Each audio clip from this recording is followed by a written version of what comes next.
Okay, well, welcome to our closing presentation, plenary presentation of the conference. Yeah, so I'm gonna get this down here. Libby Ginway and I first met in fittingly science fictional circumstance. The year was 2000, of course. I had recently arrived in Ginway to do research for my dissertation, and I went to the Bibliothèque Nationale to get a copy of the catalog that Alice Bradish had done for them. I arrive at the desk and they tell me, or you were already here. I assured them that no, I had not been. Yes, I was told you already picked up a book. By now, I'm starting to feel like a book's character and not on one of their better days. Luckily, the person calls someone else over who completely clarifies everything and said, well, your friend was already here. Not knowing a soul in Rio de Janeiro, I assured them that this was not the case, and they gave me my own copy with only a bit of a suspicious look. And it wasn't until I flew to São Paulo to meet Roberto de Souza Gauzo that he was able to allay my fears of a rogue clone or a temporal paradox. Another American scholar is here this weekend. He said, you can both come to dinner together. And we did. And ever since, Libby has been a mentor, a colleague. So it's a special honor to this evening. Elizabeth Libby Ginway is professor of Spanish and Portuguese studies at the University of Florida, where she teaches courses on Portuguese language, Brazilian literature, culture, and Latin American science fiction. Her contributions to the field of Latin American SF are legion. She has co-edited a collection of a special journal issue. She's organizer of the 2005 Symposium Latin America Strikes Back and 2021 Latin America Strikes Back 2.0. She compiled the Brazil section of the landmark chronology of Latin American science fiction and co-authored the Brazil entry in the Encyclopedia of Science Fiction. She's written so many articles, you've certainly read one or are about to. And she has probably read something of yours or is about to, and given valuable feedback.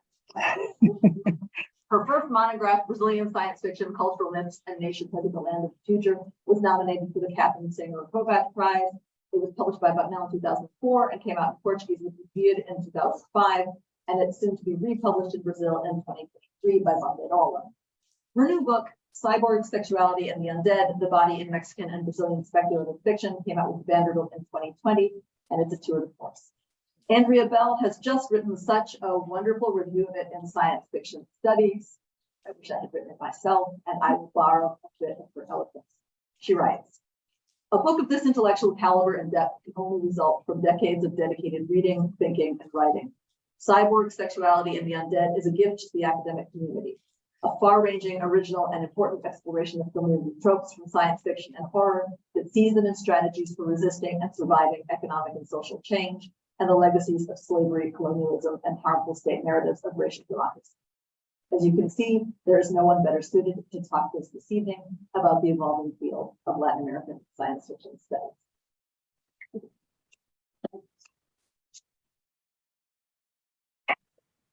Rachel, thank you for sharing that that narrative that I remember in a different way. So we can talk about that at dinner. And thank you for inviting me, Stephen. And it's great to see all of you, my colleagues. Even if I can't see you, welcome. This is an incredible opportunity for me. It's a dream of a lifetime to be able to see colleagues in a field that I was convinced was invisible when I started. And here it is. We have been building it for years. And I think this is why Stephen invited me to talk today, because I can provide perspective. I am that old now. And also, I helped build this field, and my career has evolved along with this field, right?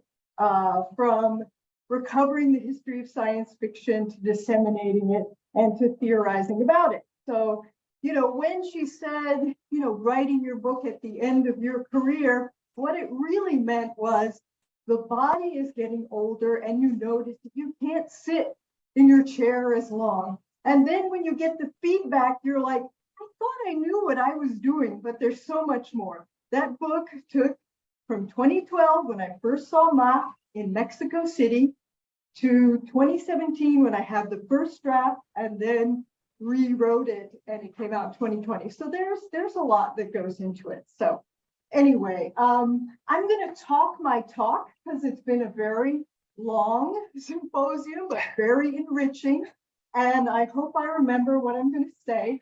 So I'm going to use this moment to thank, the UCLA, the Department of Spanish and Portuguese Studies, the Institute for Latin American Studies, Mexican Studies, and all the support here today, and especially Stephen. So we can go on to the next slide, I think. So building an academic field, so past, present, and futures. That's what I'm going to be talking about. The areas of textual recovery, building a corpus, the modes of dissemination, theorizing and specialization, and hopefully spice it up with some anecdotes, new information for you, some controversies, and a little bit of theory to chew on. Okay, this is new for me. The periphery of the periphery. What am I talking about here? We all feel this, I think, either our approach to science fiction or our region or where we fit into this larger narrative. We all feel we're on the periphery. So I feel on the periphery because I'm a Brazilianist in the field of Latin American studies. And if you go to most conferences or look at most departments, 1 in 10, a tenth of the size. And so many of you are probably thinking, what can a Brazilianist tell me about this? But I do have some perspective. And one of the reasons I think my book is coming out again in Brazil is because it offers that contextualization. So Latin America so often means Spanish America. And I'm interested in my perspective from the outside and science fiction. Where is science fiction within mainstream fiction? We've been talking about that.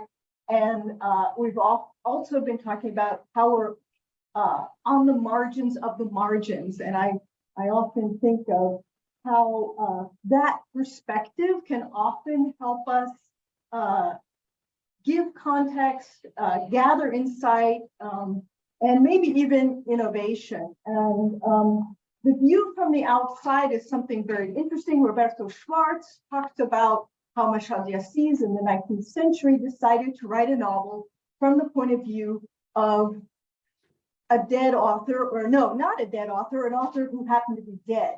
And so this restructured the whole novel and perspective. And I think it's not science fiction. It might be in the mode of science fiction, a science fictional look at things.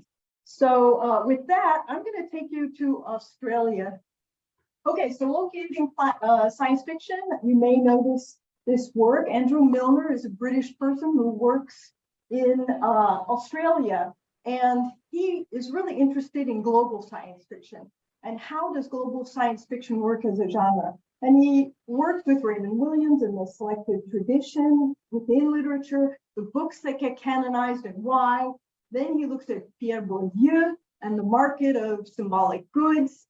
And then he himself fits those into the subgenres of marketability and other kinds of, I would say, schemes based on Bourdieu's mass market, intellectual, left, right, and he has a whole hierarchy of science fiction, sort of from the dystopian classics down to kind of pulp and cyberpunk.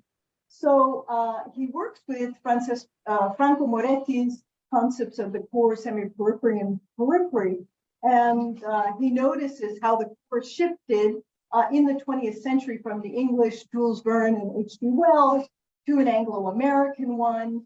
And who is the semi-periphery now but Europe, perhaps Japan, and then the rest of the world is considered the periphery. So one of the interesting diagrams in his book, and there are several, is the overlap of speculative genres. And so if we look at this, Milner has this classic concept of utopia, fantasy, and SF. And not all books of utopia are SF, or maybe they are, but some have more elements of fantasy, some have more elements of SF, and that's sort of a coherent Venn diagram, but he complicates it, and I think rightly so, and this is, I think, always been the case of Latin America, or maybe always of science fiction. You put together the Gothic utopia, science fiction, and fantasy, and you get a much more complicated looking diagram. And I recommend his book just to think about some of these things. And the interesting thing about Milner is that from nowhere he mentions Yolanda Molina Gavilan and says that, well, I am going to do what the Latin Americanists should do for their own area of study. I'm going to do Australian science fiction. Even though it's written in English, it's still on the periphery. And so with that, he calls her Gavilan, but with that, he embarks, and gives us that we should be doing this thing that he doesn't know we've been doing for quite a while now. So in 2012, he wrote, writing from Australia as I do in what is very definitely a peripheral science fiction culture, I have no vested interest in valorizing the global systems cultural core. So he says that like Latin America, Australia still remains at the periphery. No doubt Latin American SF scholars can make a good case for changing this, as I will shortly attempt for Australia. So several questions arrive when thinking about Latin American science fiction as a field. How does science fiction fit into national traditions and the various countries in Latin America? Okay, oh, here I am. And where is the place of Latin American where is it in the where is science fiction in the Latin American mainstream cultural and literary studies, if we go to LASA or in publications and journals? And what is its place in the global selective tradition of science fiction? So here's a quiz for you. In Lingua Cosmica, essays on world science fiction, 11 essays. How many are Latin American? 3. 2. I think 2, Cuba and Argentina, right? So we can go on from here, hopefully. And so here's an evolving field versus the evolution of a field. I was very tempted to think about evolution, but I thought it was too deterministic. So a field has its chronology, but there are hierarchies within academia, with theory being sort of very prestigious in some ways that make it seem like evolution. But if anything, science fiction is a field that is made up of scholars, writers, readers, and fans. So we're much more like an assembly or assemblage than a sort of hierarchy. And our evolving field is much more simultaneous than sequential. So it's interrelated. And I just thought it was interesting that from the outside, it looks like Latin American science fiction is a series of negations. It's not natural. It's not a series of, it's not indigenous to or natural. And yet here it is, we've built it. And there's a long history that we can go back and that we have been studying today. So I'm going to take you back to almost 2000, when you could read this story or this quotation. I think I'll just read the first part. The good news is that the pairing of the phrases Latin American science fiction no longer provokes the denial or dismissal it once used to. So, we're still talking about some of the other issues that it's still relatively in a segment, and has it made its way, has it broken into other areas of cultural discourse. And we can trace its history back, as we know, and as we've seen wonderfully today in almost all the countries. You've almost completed it all. Mm-hmm. So should we go on? So how do you break the barrier? Well, first, there's recovery, and it has several aspects. You build a corpus, but then you read science fictionally or retro-label, as Rachel Haywood has said, and you establish a critical mass of works, some that are historical, reading science fiction, reading canonical works science fictionally, and discovering contemporary works. Then there's the dissemination of publishing in journals, essay collections, special issues, symposia, presenting at conference, teaching, and dissertations, right? I've had, I think, 7 students at have published on science fiction who've written with me or taken my classes. That's very exciting. And prizes, perhaps, as another way. And then there's all the theorizing and specializing. And here's a list of different approaches you can take I didn't even put gender studies. Yeah, I did put gender studies in there. Posthumanism, all these can enrich the study of it, but it's not necessary. So beyond that, we can also think about the Latin American theorists. And I put a few up here like anthropophagia, which is cultural cannibalism. Bolívar Echeverría, whom I used, Chela Sandoval, and the fiction itself, which was theorized yesterday as a sort of way of thinking about it. So I'm not going to go through this because it's not that interesting. The history of science fiction was first written about in Latin America as the Anglo-American tradition. And then there was debates whether it really existed and if it was a literature of alienation or just a sort of imitation. And Leo Godoy Otero was one of the first in Brazil to say, no, we have a national tradition. And Ross Larson's book is one of the classics that is still with us. And it is one of the things that I think has stood the test of time from this period. And so this is where we started. This is where I started. And I really admire this quotation by Pedro Jorge Romero because he said, this is what we had to do, this is the exploration. And I think of Rachel's article on the different dates and thinking that the year 2000 was so key, and that's what I'm mostly going to talk about today. So this is what I did. I took the iconography of science fiction from the 60s. I used Darko Subin's theories of utopia and dystopia and ecofeminism. And then I went into subgenres to formulate a sort of before the dictatorship of 64, during the dictatorship, and after the dictatorship. And a cyborg theory, post-colonial studies, and vampires. I had to stop in the year 2000, but now they're going to expand the book and add an extra chapter to it to talk about all the innovation that's happened in Brazil. So two other national histories are Luis Canos, Recurrencia Intermitente, which argues for popular genres and the homegrown origins of science fiction in Argentina, which is complemented by Fernando Reatis, Portales del Porvenir, which sort of continued from the mid-80s up until probably the turn of the century as well.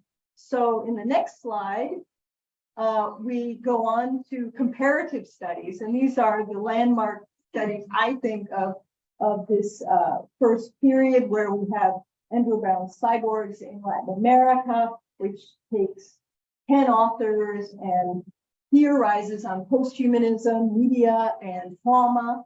And then we have Rachel Haywood's theories of Rachel Haywood's The Emergence of Latin American Science Fiction. And she includes Mexico, Argentina, and Brazil.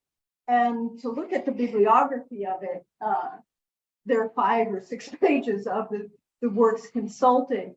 So the paradigms are all there from utopia, Darwinism, alternate sciences, which we heard about in the previous presentation, along with the doubles. And then we have Antonio Cordova's Extranjero, Tierra Extraña, right? Comparing Mexico and Argentina, making the argument that it's not a stranger in a strange land. It has always been there. So it's part of the canon and it shouldn't be separated out and made a separate genre. So 18 was another one of these years where we get La Ilusión Persistente and the argument that science fiction exists and should be valorized. If Borges could do it, why can't these works be part of a national discourse? And Luis Cano's Espíritus de la Ciencia Ficción argues for the foundational text that these three authors should provide a foundation for a different kind of science. And the different kind of science he's talking about is we all call pseudosciences. But do we know they're pseudosciences? You know, they are alternatives. You know, I'm not saying that we can call spirits from the beyond, but it's a different way of thinking.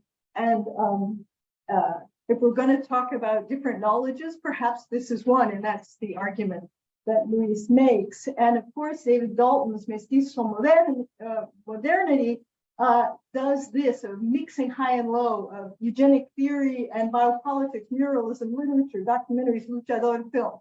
So he's putting it all together in a way still similar to Cecilia, but perhaps more accessible. And the interesting thing about his work is how he uses the context, I think, of Mexico and the failures of embodied modernity to really contextualize theory. And that's the important step, because Andrew used a lot of the important theorists from Europe, but the Latin American context was political, but the integration perhaps wasn't as Latin American as what David is doing. So now we're looking forward to Emily Maguire's work, Rachel Haywood's new book, and David Dalton, of course, and Miguel, hopefully. And the title is Modernizing Networks. Modernizing Networks. Modernizing Networks. So we're getting these new perspectives on between science, technology, and science fiction itself. And Emily, of course, the Caribbean, Rachel, a period of the post-war, and David, who's Osaka. Okay, so these histories, I have to mention them. They are important for referring your graduate students or for yourself when you need a reference. The first two were partial and depended a bit, you know, on the contribution in the case of A to Z. But now we have almost every country, and also, well, maybe not Brazil in the first one, but we have really a wide, you know, those reference books that you need for a field. And then, oops, okay. And so dissemination, I was looking at this, translations are so important. Cosmos Latinos gave me the courage to dip my toe into Spanish American science fiction. And if I look at all these new translations that are coming out, or to me they're new, they're all Gothic, and that's what's interesting. So Sphinx is written in the Spiritist, I think, tradition, having listened to everybody. There's music, there's synesthesia, there's all those things from that Modernista period, but it's gender bending. It's like Pedro Cavilla's La Cabeza, but it was written in 1908. And Tierra Fresca, of course, we know from Giovanna, and La Ruta del Hielo y la Sal, that is one that I have in my book, and it's now in English.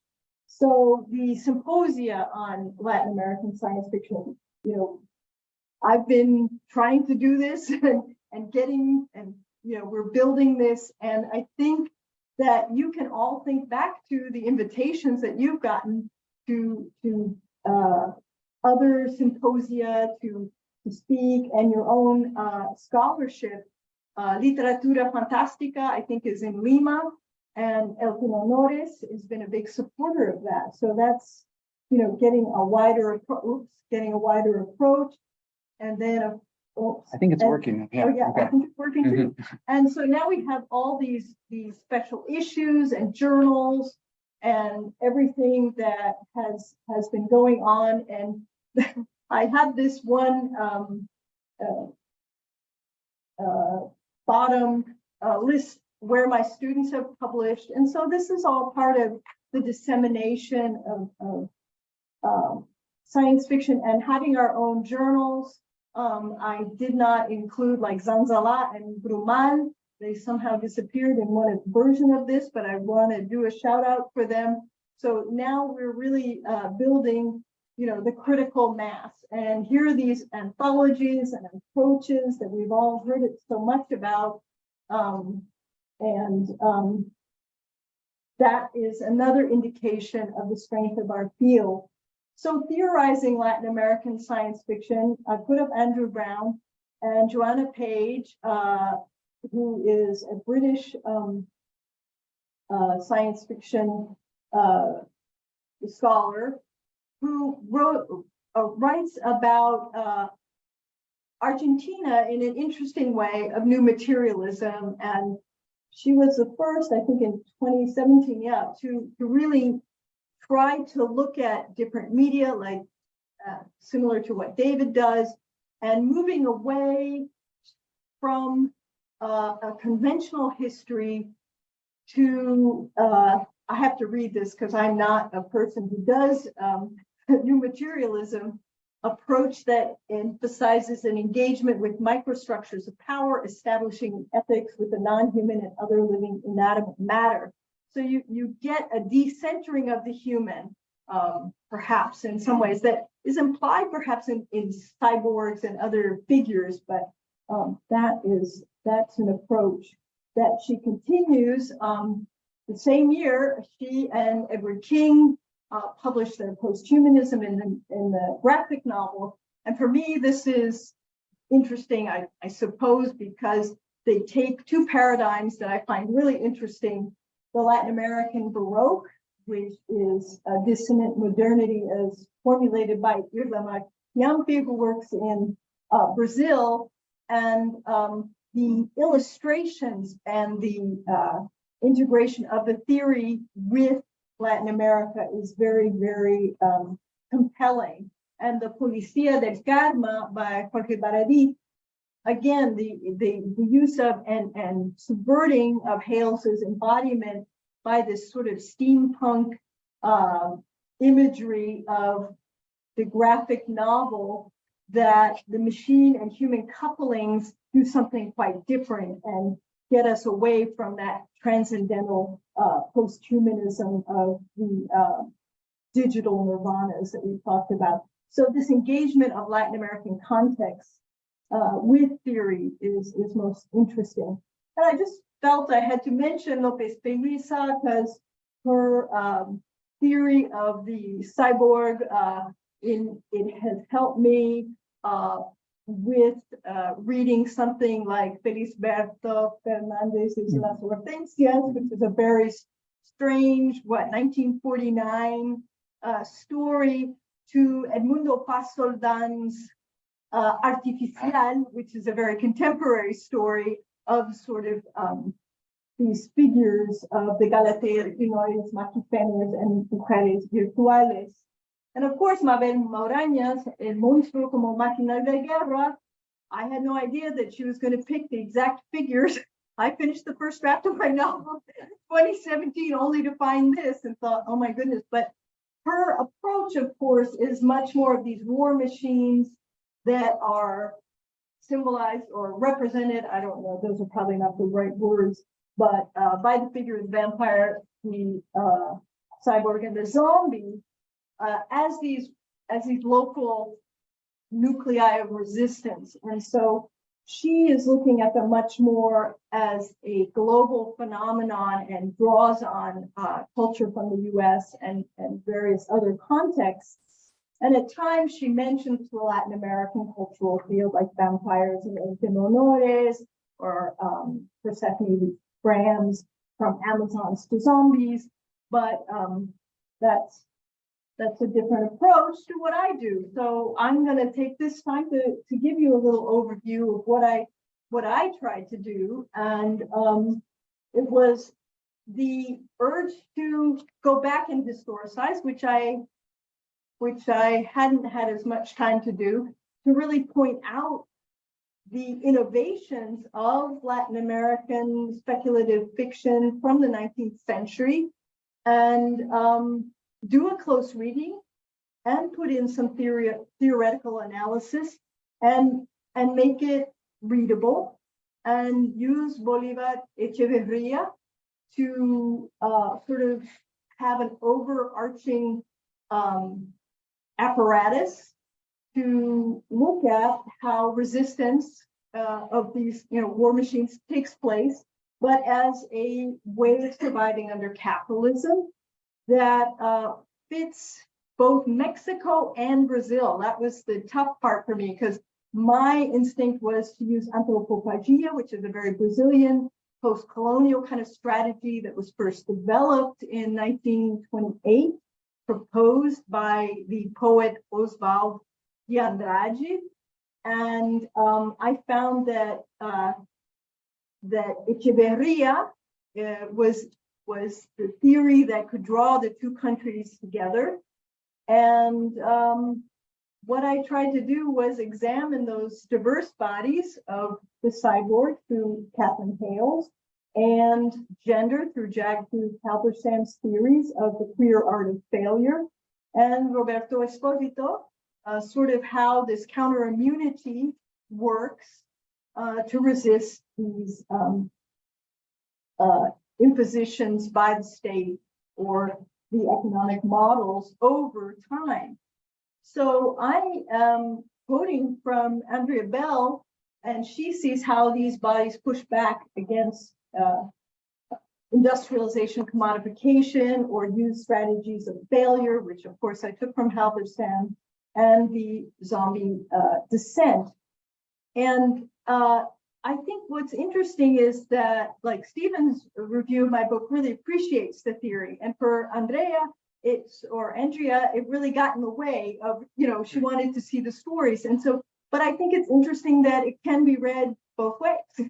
And it came through, and that's really what I wanted to do, make it readable and interesting. So journey's end, I promise. I've taken you through the origins and development, right, of recovery, dissemination, as simultaneous things. I think that, as we've all been saying, with these climate crisis and the political polarization, dystopian fiction has become more and more central to the mainstream culture. And back in the 70s in Brazil, who was writing dystopian fiction but the mainstream writers who had been censored? So this is now coming back, and it's more and more relevant, and we see these future projects of our scholars, Carolyn Fornoff, who spoke earlier, and Stephen, and the direction of future studies as we face the Anthropocene. So my initial queries, to go back, was how does Latin American science fiction fit into national traditions? Where does it fit into the mainstream or mimetic traditions? And what is its place as a global genre? So I don't have all those answers, but I have a funny anecdote. I was in charge of the international VICFA, Virtual International Conference on the Fantastic Art, and a graduate student named Yilun Fan, who's from UC Riverside, informed me that Chinese writers of speculative fiction are writing about Latin America. They are writing about exchanges they imagine from Brazil and China, where the Chinese help with technology and the Brazilians help with soccer, which is very interesting and stereotyped in some ways, but they're still doing it. And here's the most bizarre thing that, no, I shouldn't say that, but interesting thing, that Latin American science fiction has been translated into Mandarin, apparently. She told me, and Art Evans was there at the time when I met her, and I said, hey, he's the editor of the series, and I said, hey, did you know this? He said, no. But tell me. Yeah, they'll tell you. Okay. So where is global science fiction, our place in it? It seems like we're making our presence known. It's becoming part of a global tradition in ways that we don't expect. So the periphery and the periphery are sort of coming together And I guess we'll just continue our jobs, doing our part, theorizing, recovering, and disseminating, depending on our talents. And that's what I had to say to you today. And there's your answer about what speculative fiction is. For me, it's this. I'm not quite sure about the historical part, but I like the graphics, so I left it in there. And I would like to have any questions that I can try and answer.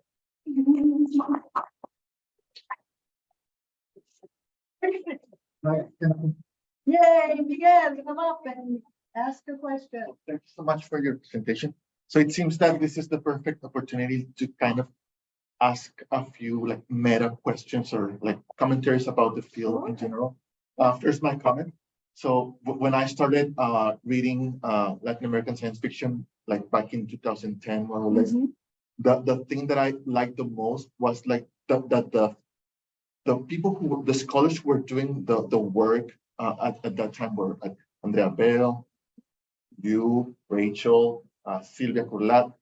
So women scholars doing this, and I still think that, I mean, that kind of work is what I like the most when I read those works. And it's not just saying that because you're women, but because there was no celebratory tone. I mean, of course, there was like this interest in rescuing works from the past, but not with the attitude of enshrining any work. At least that's not how I saw it. So that was the comment. And then my question, like in terms of the field in general, I mean, because here in the US, my sense is that science fiction in English mainstream science fiction got a lot of attention from like Marxist readings, like in the 60s, 70s. And that's not something that we see, at least in the field of Latin American science fiction. And I mean, I just wanted to ask you, like, what's your opinion on that kind of difference? I mean, is it not a flaw, but I mean, is it that we're missing something maybe there? Or if you wanted to go that route? That's a really interesting question, because this field of science fiction, thank you so much, Miguel. First of all, I've always said that science fiction was one of the more collaborative and welcoming environments. I've gone through the Science Fiction Research Association for a long time, since '93, I think. And so I think we sort of get our cue from that community and bring it over here. I think that, Darko Subin, Frederick Jameson, they're all great friends. Tom Moylan, they all work together and dialogue together, and they're very, very Marxist, right? And, New Left Review, and they, Roberto Schwartz as well. And I just don't know. The dystopian studies in Brazil is very, very Marxist. I had a graduate student who wanted to work with Phil Wegner at the University of Florida, who's very well known. And Phil went to Sweden that year on a Fulbright, and Elton Forlaneto, who was a graduate student writing about Marge Piercy, was left with me. And I would show him different things, but I could just tell he was not interested. He only wanted to hear Marxist theory. And so they asked me to be a closing speaker for a recent conference that Giovanna also spoke at in Rio de Janeiro, called Cartografias da Crise, Cartographies of Crisis. And I said, and their opening speaker was Raffaella Baccolini, who works with Tom Moylan, who does the critical dystopia. So, that was their point of view. And I was like, oh my God, they invited the wrong person, And so what I ended up doing was saying, really, my figures of the cyborg and sexualities and the undead, they are these marginalized others that have been excluded, and I can sort of make, there's a dystopian aspect of it. And, Echeverria is a Marxian thinker, there's no doubt, but he's not a conventional one in some ways. I mean, he accepts capitalism. He says, capitalism is it. You have to figure out how to survive in it, because he doesn't believe in revolutions. He doesn't believe in in that to an extent. And he's of a generation where they saw the wall in '89 come down and the Zapatistas in '94 and all that happened. And he's, that's where I think his theorization, coming out of Benjamin and Bloch, of course, Ernst Bloch, right? I mean, that's their big. So I don't know if it's a rejection of maybe too much theorizing from Europe, or if it's an Anglo-American thing to maybe not politicize as much, or the recovery phase perhaps was not. But I think, David, were you going to say something? Oh, well, actually, I was going to ask a question that's actually going to perfect piggyback off of what you were saying. So you were talking about how I talk really loud to make sure they can hear me. You were talking about how dystopia has gotten really big in Latin America, and really, it seems to be going up along with the rise of right-wing populist regimes generally, and probably left-wing populist regimes in places like Venezuela. But anyway, what I wanted to get at there is that when I was writing Robo Soccer, for example, I used an article that I had written on sleep dealer. Okay. And that article came out, I want to say in 2016. Okay. And there were about maybe 5 or 6 or 7 articles on sleep dealer. When I went back and rewrote it during the pandemic, 25. 65 65 or 70. Yeah. Yeah. And I invited Rivera. This was the part. I mean, I invited him to UF in, I don't know, 2009 or something. Yeah, and it's a great dystopian novel, and yeah, it was over 60, right? Yeah, sorry, did I say novel? I meant it's a great dystopian movie.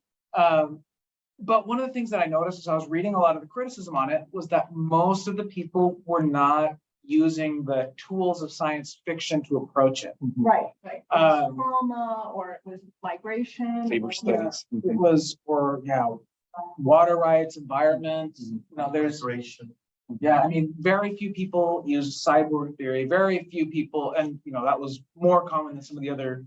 A lot used dystopia, but I wonder, right? I mean, there's this ripe opportunity for us to approach this work and bring really good insights in. Same time, it seems like we're still, like, a lot of people still aren't looking at our tools. And so what do we make of this? Yeah, that's a problem with the popular work. People make it their own, and then we say, wait, this is our territory. We get to say what this book is, or book or movie is about. And I sometimes wonder if, I did this sort of historical thing, which is sort of obvious to us in some ways, but the historical part, people aren't doing the research. They live in the now, and it's sort of this very synchronic view of the world almost, and not a diachronic view. And it's hard to get people to go back and look at what's been done and what they think what's interesting, or Haraway or anybody. Yeah, and that's in scholarship in general, right? Lots of people don't want to see what's been dig. Don't want to dig, Don't want to dig because I don't know. Anyone have any solutions to that? Send them back to the drawing board. Send them back. Yeah, and in some ways it's a good sign that some of these things are getting out, but you feel, are they really understanding what Alex Rivera was trying to do with this, and I still think in some ways the Star Wars motif is there in it, exploding the Death Star. I think the 3, it's all there in some ways if you want to see it, but you can. Curtis Mares, he does this amazing reading of it, and he basically reads it alongside Star Wars. It's the same narrative and everything. And he says it's a reappropriation of the farm worker story that was stolen by Star Wars. Wow. Okay. So there you go. Evelyn. So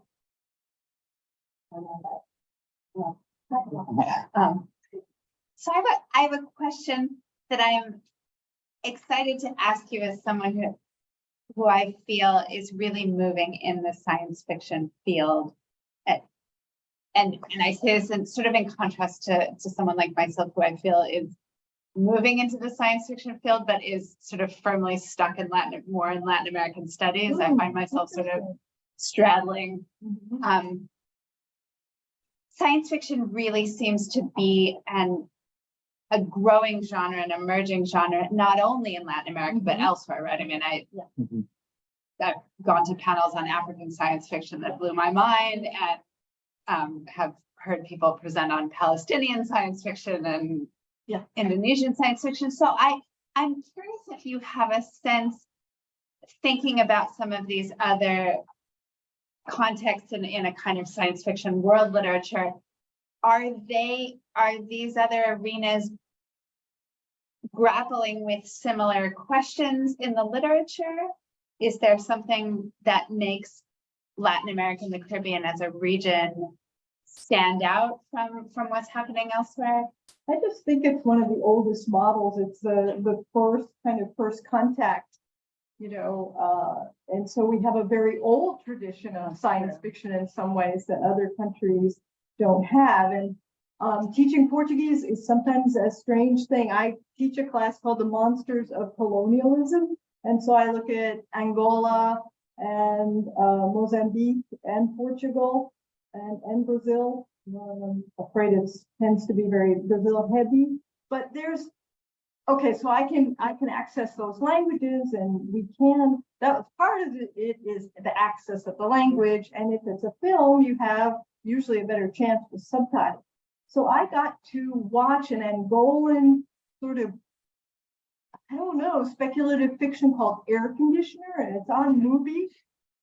And so in Luanda, where the prices are very high for real estate, and everything's deteriorating, and the traumas of the past are still with people, all the air conditioners just stopped dropping off the building. And it's about climate change, and our hero is sort of traumatized by the war, and he meets a crazy inventor, and so it seems to be everything that we talk about, and there it is, and I have access to it, and people can have access to air conditioner through a movie. And so Pavel Frelek, who's the president of ICFA right now, scholar of American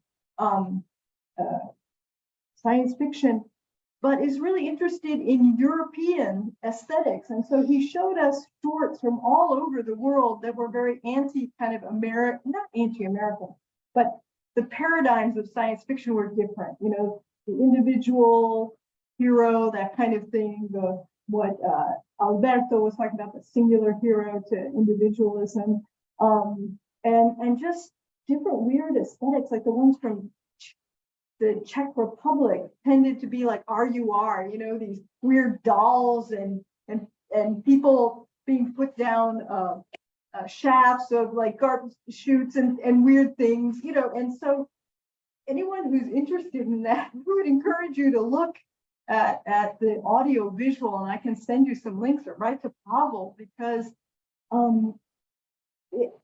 I've tried to come up with some paradigms, but I thought the collective hero was one. Can anyone think of some other, the social, the thematization of social injustice and poverty is so recurrent. The being colonial, post-colonial seems to be another. So, but being straddled, as you said, between the two. I was going to tell a funny story. I don't know. I just wrote this book for tenure, right? I had to write it, and it's 97. I had to get the thing out by 2002 or 3, and apparently one of my letters of tenure said a less confident scholar would not have staked their career on a book on science fiction. And it had to do nothing with confidence. It was just what I was doing, what I was convinced I could do well. So, that's something you just have to, go with a cara e a coragem and, face the music. So I think that now that dystopian fiction, and that's what the kids want to read, and I teach a whole class on 3% and biopolitics, right? So I have them watch the series Afrofuturism. You can do, criminality in Brazil. What are favelas? What are, and so it's something they like and something I can do, but because I teach in this weird, I teach that other language. Sort of talking about the popularity of it, and 3% is easy, right? Because it's subtitled. Yeah. But it's more of a question being a Brazilianist. It seems to me it's really hard to find much translation of Brazilian science fiction. Yeah. There's that solar punk Yeah, that came out, 4 years ago. right. And I guess, can you speak to that? It's frustrating for those that don't necessarily read. And So in 2009, I got the courage to teach that class, Cosmos Latinos. I was going to teach it in English. And then I realized, after a couple of weeks, I ran out of enough stories. And so I knew through Roberto de Souza Causo what had been translated, what was in the omnibus, that story that Chimal brought up, A Escuridão, La Oscuridad, that had been translated into English, so I could pull different texts and then supplement it with all the movies, right? And that's what I ended up doing. So, but still, it's very piecemeal. And I wanted to do like Cosmos Brasiliensis, and that's my ambition. I have been asked to translate the Tupini, I selected the Tupini punk novel Silicone 21, which came out in 1985 by a very famous political leader of student movements in Brazil, an environmentalist, co-founder of the Green Party, Alfredo Sirkis. And I just got the rights, but now I have to do a lot more to finalize it. But it is a struggle. But the MLA, the MLA is publishing Sphinx.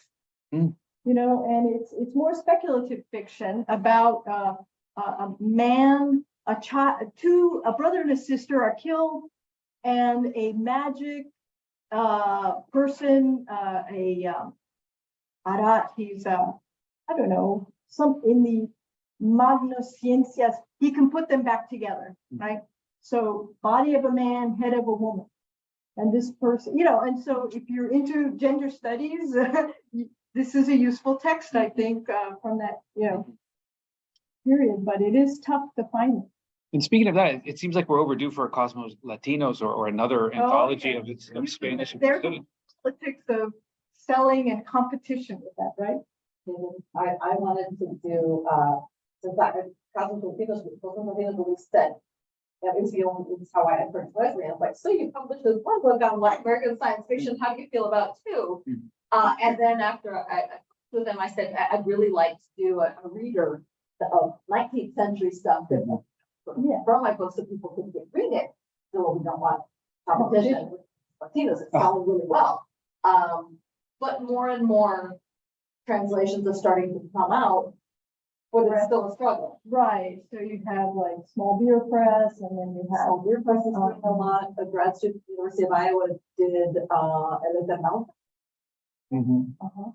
So there, Davidson and Amazon Espacio, right? right? Well, it's very good concept. Well, I hope. and I said, do you want to translate a science fiction novel? So probably, but I think about it. So that book, University Press, is interested in translations of Spanish and But they're only interested in novels, not short novels, preferably.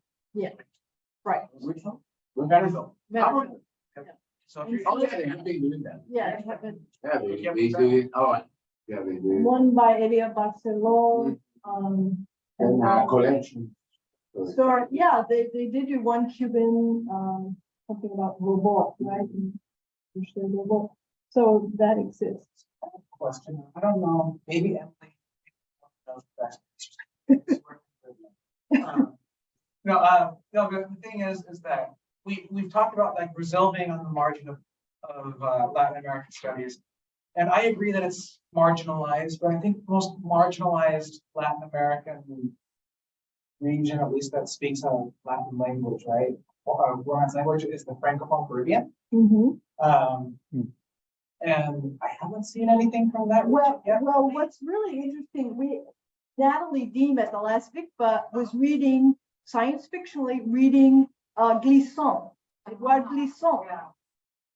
And there is someone named Kirsten Olsen or Orloff, who's works quite often with, I think, Francophone and Haiti and.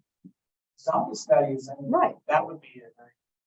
I think what you find in the Francophone Caribbean is that a lot of folks are in diaspora. So they're actually quite a number of Right. Haitian writers, especially who do things that are speculative, but Right in the States, right? Or a lot from Canada. Canada. Mhm. So what the Francophone. Yeah. So that's So interesting. the area that we need to open up. Right. I was thinking, geez, Emily would want to know about this because of the Caribbean connections. But then I thought, wait, we're not pulling in French as well, are we? Well, but that was actually a something I had to figure out as I was approaching the current book project was why, where to draw the line around the corpus, because it could have easily included the diaspora, and there are many exciting things happening, especially I know more about like the Anglophone. Yeah, Caribbean, Anglophone. Right. So it could have easily sort of exploded. And most of the choice had to do with, just length and time but yeah.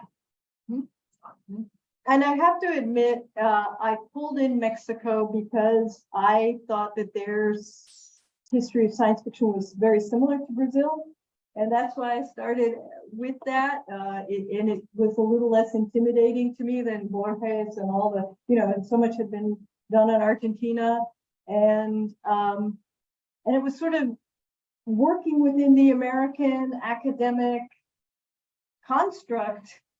Being able to bring in Mexico got me a lot more attention because I was really, the only Brazilianist. And so I was like, science fiction and Brazilianist put me 2 steps away from what everyone else was sort of doing. And everyone would go every once in a while, oh, we need a Brazil, and I would be called on, but I just really, and so in Brazil, you notice the opposite. There's one session on Spanish America.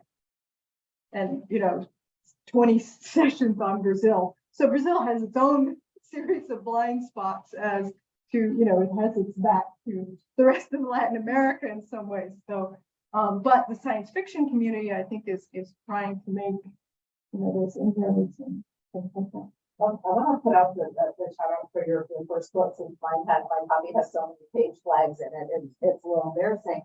But I just had my students your article, teaching third world science fiction, because it's sort of a bit of an encapsulation of the first book, because I wanted them to think about how what you write about Brazil, their exercises, how much of it applies only to Brazil, how much can you apply to the rest of Latin America.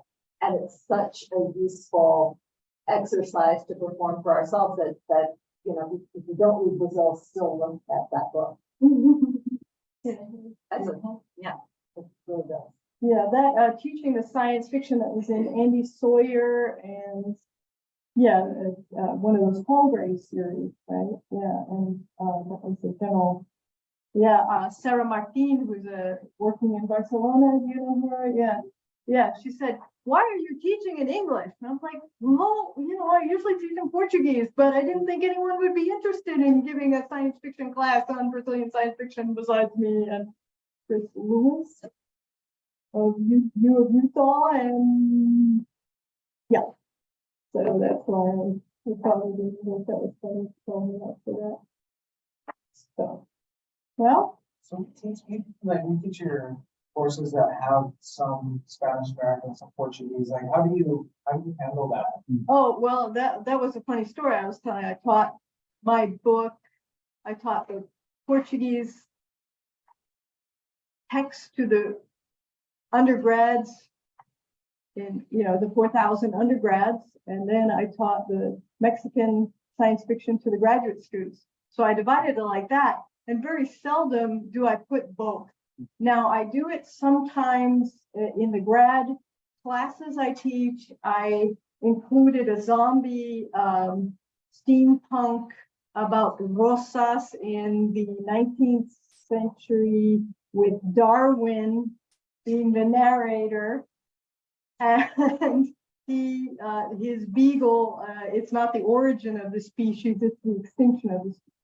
And so it's a very bizarre story. And I didn't, one of the students put it through that program and had a version of it in Spanish that he could read, and he really liked it. So that was, one solution. If I had known that, I would have distributed to the graduate students. But I taught the film Bacurau, and I would also teach, black out, white out, black in, which is another important, because we were talking about this protagonism. These two black men in Brasilia went to a funk ball dance, and they suffered physical harm. And Antonio has written about this. And instead of making the documentary about their victimhood, he decided to make them the protagonists, of a science fiction film. But using all the documentary techniques and using the sort of aesthetics of the favelas to change the sort of narrative and give it a different framework from your first world kind of ideas of science fiction. So, and it's a hard film to watch in many ways because it does have a strange pace. And my students, when they saw it, I make them compare it to 3%, which is so, very, all the Brazilian directors, the young ones, they've been trained in the US and they frame like the US. And to watch this other film that's very within the, not maybe the cinema novo, but a kind of different aesthetic, they were very puzzled about it until I had Alfredo Supia, bless his heart, to my class. And I make them try to read his articles, but he explained and showed the image of Brasilia and the exclusionary, the sort of plano piloto, that the city of Brasilia is in an airplane, and that, this planned city contrasts the views with the reality of the majority of the cities surrounding Brasilia. So for some reason that really clinched it for me. So some of my approaches. When we were at ICFA this year, you told me about the original manuscript that you sent for Cyborg's Sexuality and the Undead. Yeah. And I just thought that was an interesting anecdote because yes, it's sprawling as it is, but it had over 100 works. Is that right? Oh yeah, I had things like on Mi Tío Juan, and I had things. I mean, I wrote about Manuel Costa. I mean, I had so much. It was just too much, and it was all chronological. And so every chapter sort of went through a history, and so it was trying to be too many things. It was trying to be a history and a theory, and so I think the readers just got lost in it or got bored. And so this is a thing about writing when you're older. You think you know what you're doing, and you know a lot of stuff, but you don't know everything. And it was very humbling to have to cut that much and write and rewrite. Because as the editor said, you want to make it a good book. You want to make it good. You want to make it readable. So you're going to have to make some sacrifices. So I cut 2/3 of the story.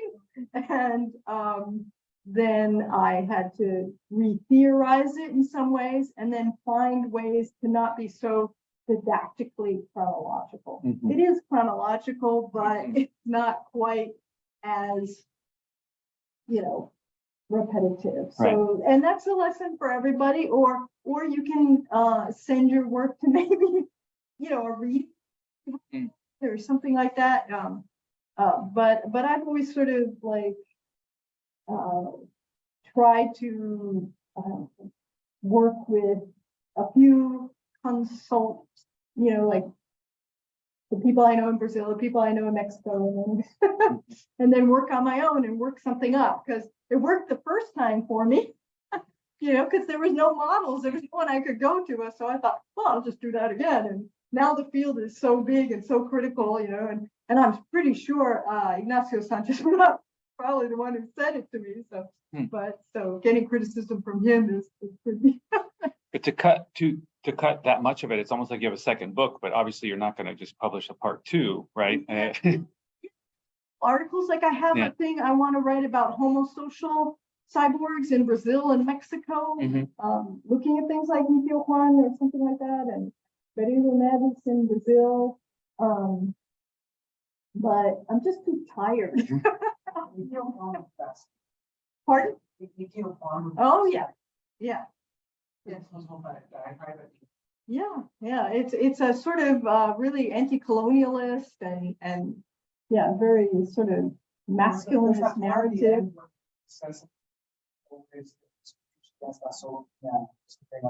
Oh, wow. Last like 2 or 3 pages of the whole novel. Well, I have to reread it because that probably went over my head, but there's very interesting, like Berilo Neves, he was a bestseller in his day in the 1920s in Brazil. No one's heard of it.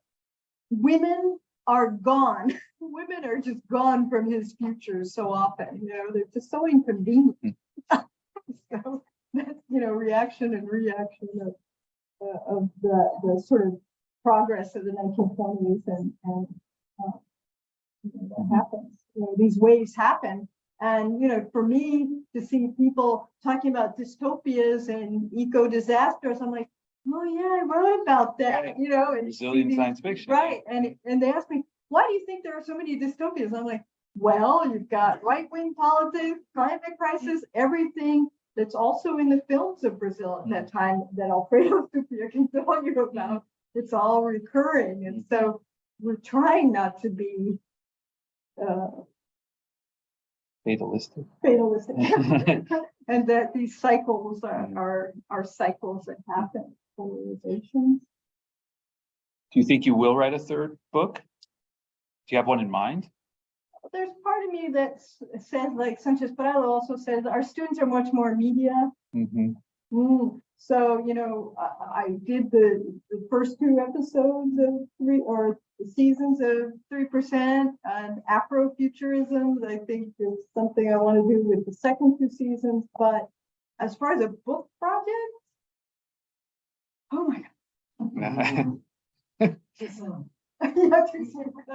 That's a good way of putting it. And there's so much that you guys, I've had my time. I've published my 50 article. Who needs to read me anymore? I think we all selfishly want to know where this talk is going. So we can go back to it. Well, if it's recorded, Yeah, it will be on. it will be immortalized. Oh. And one more thing, my shout out to Gabriela is, the theorization of the new materialisms. And when I read La Sincronía del Tacto, there's someone who's talking about the institution of, the academy, the wisdom of plants and animals, and the situation of Mexico, the situation of women, and it just all seems like it's there, and those kind of it's just so rich for us to mine, and so the theory is in the I think, Foucault opened the archaeology and knowledge of Borges, so why not? Those theories are there. Maybe it's like they'll follow. No dudo. But thank you. So at the end of your talk, you were like mentioning climate fiction and criticism. But I'm thinking, and thinking about Gabriela, I think that maybe my prediction is that maybe the field is going to go to fungi, mushrooms, minerals. Yeah, That's my prediction. I mean, so who had the fungi? Antonio, yeah. Fungi. Yeah. Fungi, that's my prediction. Thanks, Gothic. Yeah. That's, Yeah. Oh, yeah, the hongos buenos versus los hongos malos. Mhm. Been around forever. What? There's a novel called La Sinfonía. Oh, It's by got a Dalton. big long, like Margarita Dalton, no relation. Yeah. But it's got these people, a British person, there's two Mexicans that go to Great Britain, they go on a acid trip. What's the title of Larga Sinfonía de La Casa? Larga Sinfonía. Larga Sinfonía. Larga Sinfonía de. Yep, it's. You think psychedelic could be you think psychedelic could be I would say so, and but also in connection like with the indigenous Knowledge. beliefs and all of those things. I mean, I would say that that's, I mean, that's my Alternate science, alternate sciences, alternate ways of being. Yeah. Fact. I mean, it's unexplored, it's, people been at least, for you, for the level. We moved to the part where I mean, I very, I guess, well, I was, I go being, Mm-hmm, or it's for that. Yeah. And Yeah. since, media was just must. right, exactly. But part of the sub. Mm-hmm, I think But so. it's not so new because whenever I just wrote about Yeah. that, I was talking about the 60s. I could also, yeah. But that was the counterculture in the sixties, right? And then it was put down by the Nixon administration here and until like 2010s, really. And there's been a lot of research into it now, microdosing for, depression is a pretty popular, yeah. A new industry in my way of seeing it, I think it's a very dangerous new industry. It's promising things that it may not be able to accomplish, these new miracles. Yeah. So I'm writing a lot of that Uh-huh. stuff. All Right now, I'm concerned with the institution Normalization. Yeah. of psychedelics. It's scary for the territories that have these magic plants that Mhm. are in reality safe plants Right. for the original. Yeah, yeah, and co-optation. So, and in a lot of these frontiers, they're not space, they might be the mind, Mm. right? Mhm, We don't know where mhm. where it's going, but I hope you all join me there. Thank you. Yay, thank you very much.